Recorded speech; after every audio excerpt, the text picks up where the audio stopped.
I've tried to imagine this moment in my mind multiple times, trying to find the words to say, but I cannot sum up all the things I want you to know. Baby, I want you to know that I appreciate you. It's the small things you do that made me love you.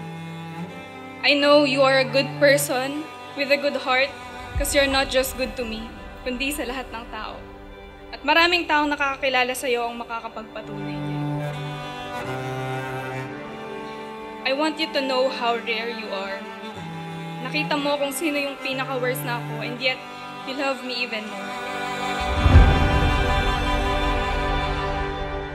Standing here today, surrounded by our loved ones, I am filled with gratitude and joy to choose you to be my wife.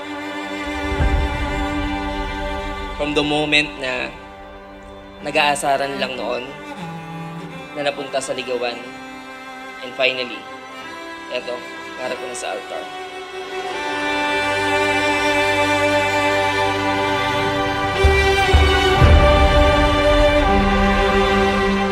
Grabe si Lord.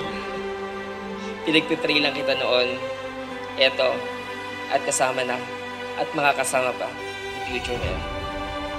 Tunay na magtiwala lang tayo sa Lord, at ibibigay niya yung perfect girl para sa'yo, katulad mo. Isa kang magandang regalo sa akin ng Lord.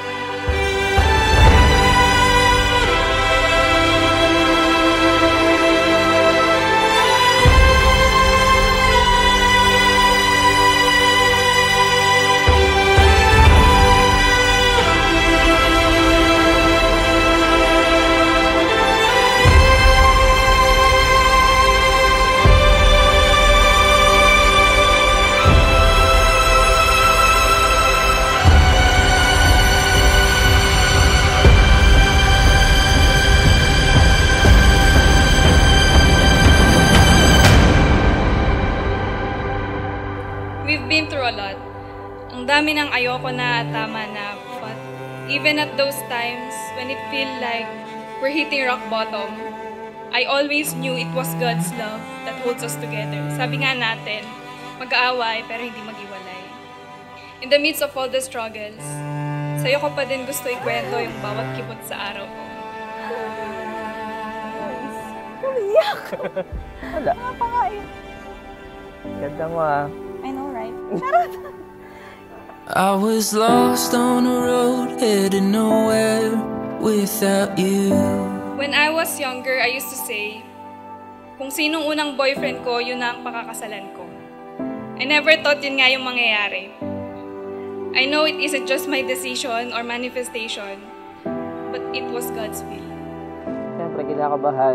Papasok na tayo sa madugong eh. Sa stage ng buhay may asawa. Oo, sa stage ng buhay may asawa. Hindi na tayo single. No? Talagang iba na. I feel so awake again. Thank you sa pagpayag kasi wala mo kayong choice. Ilan naman yung kaibigan.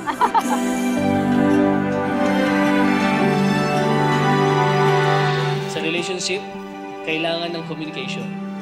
Yung communication, yung isa nagsasalita, yung isa nakikinig. English to, galing Doha to eh. Ay, batay. Hi, important. I've been blessed by the Lord through your life, so I will submit to you.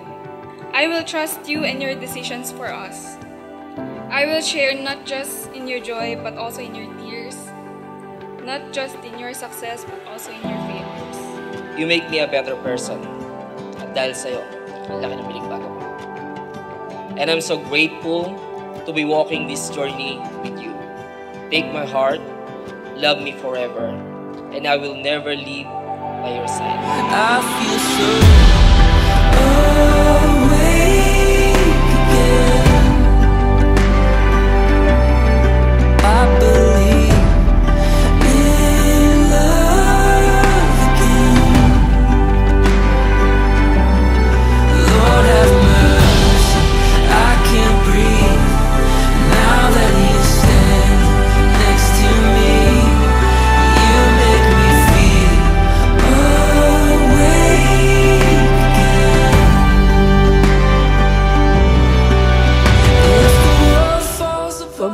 nakakalimutan na nandito lang kami ni Daddy lagi para sa'yo.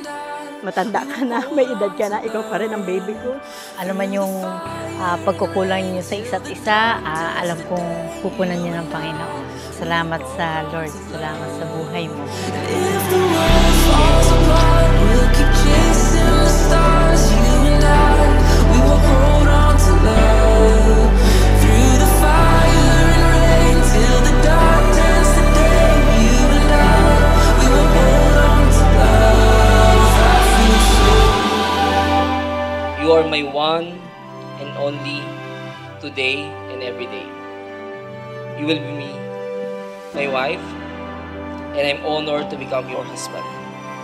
You and I are one. I love you. Lord have mercy, I can't breathe now that you stand next to me. You make me feel awake.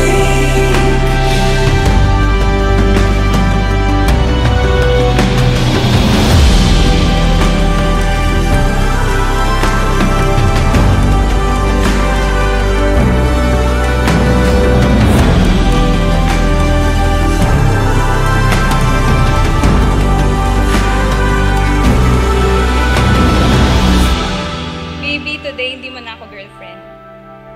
I will now be your wife and I will try to do my best para aralin kung paano maging asawa mo. I vow to love the Lord more than you, for I know that it is the only way I can love you properly. And as I always say, sorry, thank you, I love you palagi.